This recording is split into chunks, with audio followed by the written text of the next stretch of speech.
नमस्कार। मैं राकेश वर्मा आप सभी का स्वागत करता हूं आपके अपने परिवार एसएन गुरुकुल पर। बिहार में बीपीएससी आयोग के माध्यम से चल रहे तीसरे चरण की शिक्षक भर्ती प्रक्रिया में एक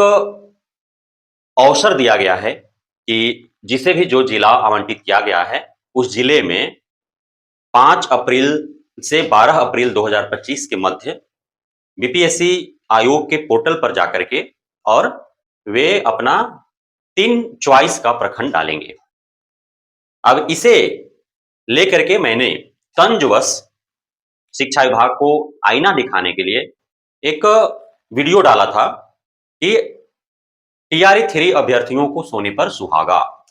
मतलब कि उन्हें गृह जिला आवंटित किया गया प्रारंभ में, उसके बाद अब गृह जिला में गृह प्रखंड में पदस्थापित होने का सुअवसर प्रदान किया जा रहा है शिक्षा विभाग के द्वारा। यह एक तंजवश वीडियो था, इसलिए कि कई मौके पर शिक्षा विभाग के एससीएस महोदय के द्वारा यह कहा गया है कि टीआरई 3.0 के अधिकांश अभ्यर्थियों को गृह जिला प्रदान कर दिया गया है। और बारंबार यह सवाल उठते रहे कि नहीं, ऐसा नहीं है। टीआरई 1-2 में जैसे आवंटित किया गया जिला, उसी प्रकार से टीआरई 3.0 में भी आवंटित किया गया है जिला, और बहुतों को जिला बदल कर दिया गया है। सैकड़ों किलोमीटर दूर उन्हें अपने गृह जिला से भेज दिया गया है। जब मैंने यह सोने पर सुहागा वाला वीडियो डाला तो उसके बाद से पूरा धागा ही खुल गया। शिक्षा विभाग के द्वारा जिला आवंटन में जिस प्रकार से अनियमितताएं बरती गई हैं, वो सारे अब खुलासे हो चुके हैं। दर्जनों कमेंट जो है उस वीडियो पर पड़ा हुआ है, जिसमें जो अपने जिला से दूसरे जिला में उन्हें भेज दिया गया है, जो सैकड़ों किलोमीटर दूर अपने गृह जिला से चले गए हैं, तो उनके द्वारा मुझे कोसा जा रहा है कि मुझे कुछ ज्ञात नहीं है और मैं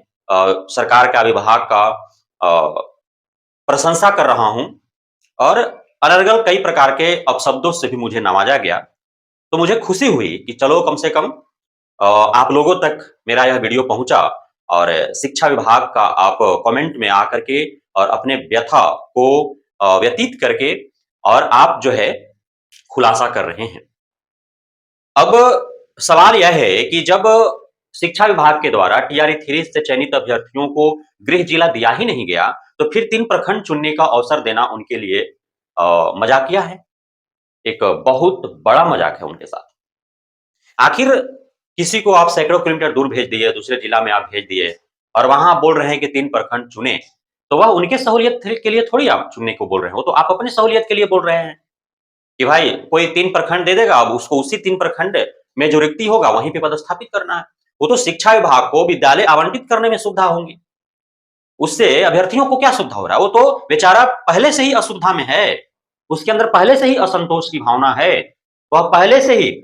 तनाव में है कि आखिर अपने गृह जिला से सैकड़ों किलोमीटर दूर दूसरे जिला में जाकर के वह आखिर कहाँ रहेगा, कैसे रहेगा, वहां के लोगों का बोली वचन व्यवहार संस्कार क्या होगा, वहां जब विद्यालय में जाएगा तो बच्चों का बोली वचन क्या होगा, उनके भाषा को बोली को समझ पाएगा कि नहीं, खुद वो समझा पाएगा कि नहीं, वो खुद ही टेंशन में है। तो आप अपने सहूलियत के हिसाब से कि प्रखंड का ऑप्शन दे दिया जाएगा अभ्यर्थियों के द्वारा, तो आपको विद्यालय आवंटित करने में सुविधा होगी, तो ये जले पर नमक छिड़कने के जैसा प्रतीत हो रहा है इनके लिए। एक तो कि गृह जिला बोल करके गृह जिला दिया नहीं, और दूसरा में जो है अब कह रहा है कि हम आपको बहुत बड़ा सुविधा दे रहे हैं, सहूलियत दे रहे हैं कि आप 3 प्रखंड चुन लीजिए अपने चॉइस के हिसाब से और वहीं आप पदस्थापित हो जाइए। अरे भैया, शिक्षा विभाग जब आप टीआरई 1-2 के शिक्षकों को तबादला इसलिए कर रहे हैं कि उनको उस समय के एससीएस के पाठक के द्वारा हड़बड़ी में गड़बड़ी कर गलत पोस्टिंग नीति के तहत उनको यत्र तत्र पदस्थापित कर दिया गया, जिसकी वजह से वे तनावग्रस्त हैं, जिस वजह से वे असंतुष्ट हैं अपने पदस्थापना को लेकर के, वे असहज और असुरक्षित महसूस कर रहे हैं खुद को। इस वजह से आप उनके ऐच्छिक स्थानों पर स्थानांतरण कर रहे हैं और दूसरे तरफ नई भर्ती में पुनः टीआरई 1-2 के गलतियों को आप दोहरा रहे हैं। तो इस पूरे मसले पर विचार करना चाहिए था शिक्षा विभाग को, तब जाकर के जिला आवंटित करना चाहिए था। तो पुनः एक बार टीआरई 1-2 में शिक्षा विभाग के द्वारा किए गए गलतियों को टीआरई 3 के जिला आवंटन प्रक्रिया में दोहराया गया और टीआरई 3.0 के चयनित अभ्यर्थियों को भी यत्र तत्र भेज दिया गया। तो पुनः जब कई सारी समस्याएँ उत्पन्न होंगी, जिस प्रकार से टीआरई 1-2 के शिक्षकों के साथ उत्पन्न हुई, तो पुनः आपको द्वितीय दौर का ट्रांसफर प्रक्रिया अपनाने पड़ेंगे और अभी जिनको आप पदस्थापित कर रहे हैं, साल भर के अंदर ही इनको भी जो है आपको स्थानांतरण करना पड़ेगा। तो एक ही शिक्षकों के साथ इस प्रकार का जो बारंबार प्रक्रियाएँ कर और धन, समय सब चीज़ जो खर्च हो रहा है, यह तो व्यर्थ जा रहा है। शिक्षा विभाग को अस्थायी रूप से परमानेंटली योजना तैयार करके और एक पूरे प्लानिंग का ब्लूप्रिंट तैयार करके और चाहे वह नई भर्तियों की प्रक्रिया हो या फिर तबादले की प्रक्रिया हो, वो निभाना चाहिए ताकि बारंबार जो नई-नई नीति बीच में थोपा जा रहा है, जिससे परेशानी हो रहा है शिक्षकों को, तो उससे उनको निजात मिल सके। तो वो जो पिछले वीडियो था सोने पर सुहागा वो पूरी तरह से व्यंग्यात्मक था। वो आपसे हम जानना चाह रहे थे कि आप कितना संतुष्ट हैं जो आपको प्रखंड चुनने का अवसर दिया गया है उससे और आपने जो है उसको बखूबी सराहा। उस वीडियो के नीचे आपने कमेंट बॉक्स में आकर के अपने व्यथा को अ, व्यतीत किया